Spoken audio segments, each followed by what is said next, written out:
Mano didžioji pasakų knyga. Broliai Grimai. Pelenė. Kartą susirgo vieno turtingo žmogaus pati.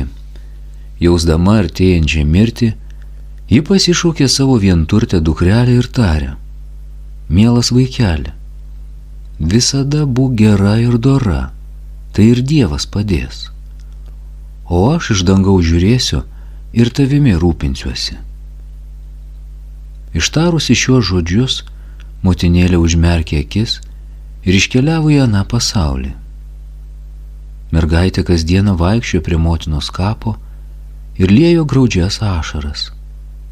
Ji buvo gera ir dora, kaip motutė ją ir prisakė. Kai atėjo žiema, sniegas apklojo kapą baltu apdangalu, o kai pavasarį saulė jį vėl nutirpdė, tėvas vedė kitą pačią.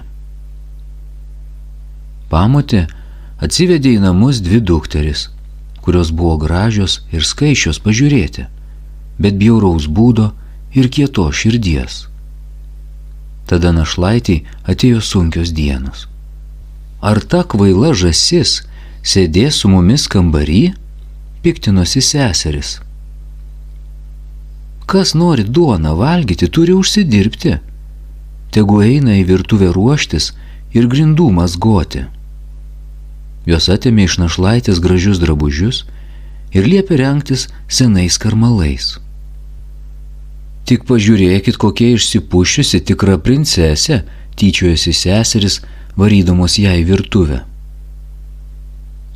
Čia ji turėjo nuo ryto lygi vakaro dirbti sunkius darbus, o seseris ją visaip niekino ir skriaudė. Vakarais po darbo ji turėdavo gultis ne į lovą, bet į pelenų šalia židinio, o kadangi dėl to visados buvo dulkina ir pelenuota, seseris pašaipiai ją praminė Pelenę. Kartą, grįždamas iš kelionės, tėvas parvežė Pelenę į lazdyno šakelę, kurią jį pasodino ant motinos kapo ir iš jos išaugo gražus medelis.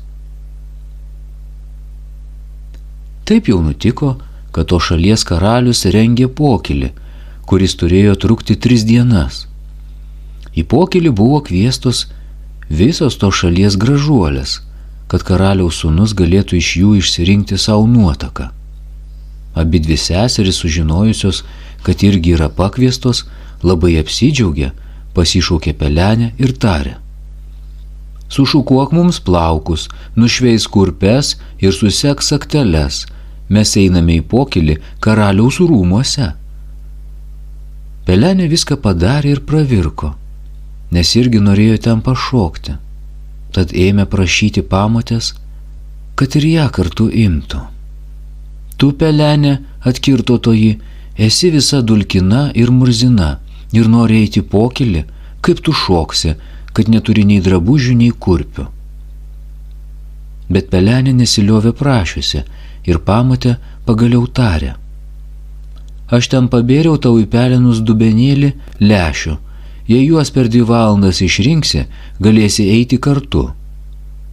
Mergaitė išbėgo pro užpakalinės duris į sodą ir sušuko: Jūs karveliai, jūs purpeliai, jūs visi dangaus paukšteliai, lėkit, lėkit, paskubėkit, man lęšius išrinkt padėkit, tos geruosius į puodelį, o prastuosius į gurklelį. Čia tuoj pro virtuvės langą pulkais ėmė skristi visokie paukščiai ir iš pelenų rinkti į dubenį visus geruosius grūdelius. Nepraėjo nė valanda, kai darbas buvo baigtas ir visi paukščiai išskrido atgal. Mergaitė nunešė pamotę į dubenį, džiaugdamasi, kad dabar jau galėsianti eiti kartu į pokylį, bet pamotė pasakė: Ne, Pelenė, tu neturi tinkamų drabužių ir nemoki šokti, iš tavęs visi tik pasijuoks. Kai mergaitė vėl pravirko, pamotė nenoromis burbtelėjo: Gerai, jei per valandą išrinksi 2 dubenius lešių iš pelenų, galėsi eiti kartu. O pati savo pagalvojo: dabar ji tikrai nesusidoros. Pamotei subėrus 2 dubenius lęšių į pelenus, mergaitė vėl išbėgo pro užpakalinės duris į sodą ir sušuko: Jūs karveliai, jūs purpeliai, jūs visi dangaus paukšteliai, lėkit, lėkit, paskubėkit, man lęšius išrinkt padėkit, tuos geruosius į puodelį, o prastuosius į gurklelį. Čia ir vėl pro virtuvės langą pulkai sulėkė visokie paukščiai ir ėmė iš pelenų rinkti į dubenis visus geruosius grūdelius. Nepraėjo nė pusvalandis, kai visi lęšiai buvo išrinkti ir visi paukščiai išskrido atgal. Mergaitė nunešė Pamotei dubenis, džiaugdamasi, kad dabar jau galėsinti eiti kartu į pokylį. Bet piktoji Pamotė tarė: Nieko iš to nebus, juk tu neturi tinkamų drabužių ir nemoki šokti, tik gėdą mums padarysi. Ir nusisukusi išskubėjo su savo išpuikėlėmis dukterimis į rūmus. Likusi viena namie, Pelenė nuėjo ant motinos kapo, atsisėdo po lazdynų ir sušuko: Lazdinėli, lazdinėli, mesk man aukso drabužėlį. Ir čia paukštelis numetė į auksų ir sidabrų siuvinėtus drabužius ir šilko kurpaitės. Pelenė tuoj apsivilko ir išskubėjo į pokylį. Seserys ir Pamotė jos nepažino ir galvojo, kad tai būsianti svetimo šalies karalaitė, nes su aukso drabužiais jie atrodė be galo graži. Kad čia būtų Pelenė, jos net neįtarė, nes manė, kad toji triūsianti tarp pelenų namie. O karaliaus sūnus pasitiko ją, ištiesė ranką ir išvedė šokti. Su jokia kita mergele iššokti nebenorėjo ir nepaleido Pelenės rankos, o jei kas kitas prieėjęs norėjo ją išvesti, sakė: Tai mano šokėja. Pašokusi lygi vidurnakčio, Pelenė jau norėjo eiti namo, bet karalaitis tarė: Eisiu kartu ir tave palydėsiu. Mat jis norėjo žinoti, kur tai gražuolė gyvena ir kas ji tokia. Tačiau Pelenė nuo jo pabėgo ir pasislėpė karvelidėje. Karalaitis kiek palaukė ir pamatęs Pelenės tėvą pasakė jam, kad kažkokia mergelė įlindusi į karvelidę. Tėvas pagalvojo, ar tik nebus ten Pelenė, ir liepė paduoti kirvį bei kablį, nes norėjo karvelidę sugriauti. Bet ten jau nieko nebebuvo. Pelenė išlindusi pro kitą karvelidės pusę, nubėgo prie lazdyno, nusivilko ir padėjo ant kapo savo puikiuosius drabužius, o paukštelis juos nusinešė. Tada jį vėl apsitaisė senaisiais karmalais, nulėkė į virtuvę ir atsisėdo į pelenus. Kitą dieną, kai pokylis vėl prasidėjo ir seseris išėjo iš namų, Pelenė vėl nuėjo prie lazdyno ir sušuko: Lazdinėli, lazdinėli, mesk man aukso drabužėlį. Ir čia paukštelis numetė jai dar puošnesnius drabužius nei aną dieną. Kai mergaitė tais drabužiais pasirodė pokylyje, visi negalėjo atsistebėti jos dailumu. Sulaukęs jos, karalaitis paėmė už rankos ir šoko tik su ją. Kai kiti norėjo ją išvesti, jis sakė: Tai mano šokėja. Atėjus vidurnakčiui, kai Pelenė išbėgo namo, karalaitis išsekė paskui, nes jam rūpėjo, kur ji nueis. Bet Pelenė ir vėl nuo jo pasislėpė. Trečiąją dieną, kai seserys vėl išėjo iš namų, Pelenė nubėgo prie motinos kapo ir sušuko lazdynui: Lazdinėli, lazdinėli, mesk man aukso drabužėlį.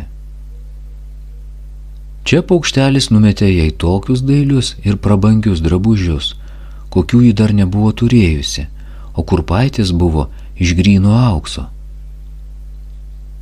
Kai ji taip išsipuošusi pasirodė pokylyje, niekas nežinojo, ką iš nustebimo ir sakyti, o karalaitis vėl visą vakarą šoko tik su ją. Kai atėjo vidurnaktis, Pelenė vėl susiruošė namo, o karalaitis ir vėl norėjo ją lydėti, bet ji taip greit dingo, kad jis nespėjo neapsidairyti. Tačiau šį kartą buvo sugalvojęs gudrybę. Jis sakė visus laiptus ištepti degutu. Peleniai bėgant pakopomis, kairioji kurpaitė prilipo prie deguto ir liko ant laiptų. Karalaitis pakėlė kurpaitę. Ji buvo maža, daili ir iš gryno aukso.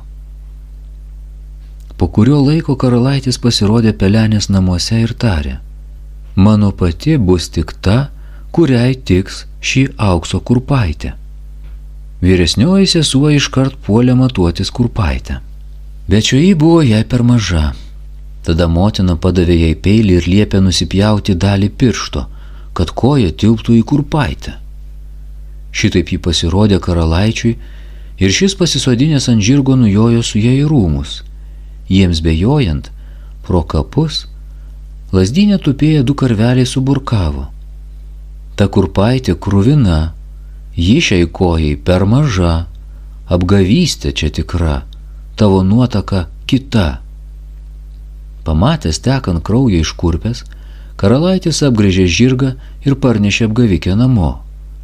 Tada kita sesuo nuėjo matuotis kurpaitės, bet pasikartojo ta pati istorija kaip ir su vyresniaja. Pargrįžęs su ja atgalios, karalaitis paklausė, ar nesą dar ir 3 dukters. Tėvams nieko kita neliko, kaip tik atvesti pelenę. Karalaitis padavė jai aukso kurpaitę. Pelenė apsiavė ir toji prigludo prie kojos lyg nulieta. Tada karalaitis ją atpažino ir nudžiugęs sušuko: štai ta tikroji, ir pasisodinęs pelenę ant žirgo išjojo. Jiems bejojant pro kapus, lazdynė tupėję 2 karveliai suburkavo: kurpė jai ne per maža, šiai kojytei ir skirta, apgavystės čia nėra, tavo nuotaka šita. Pabaiga.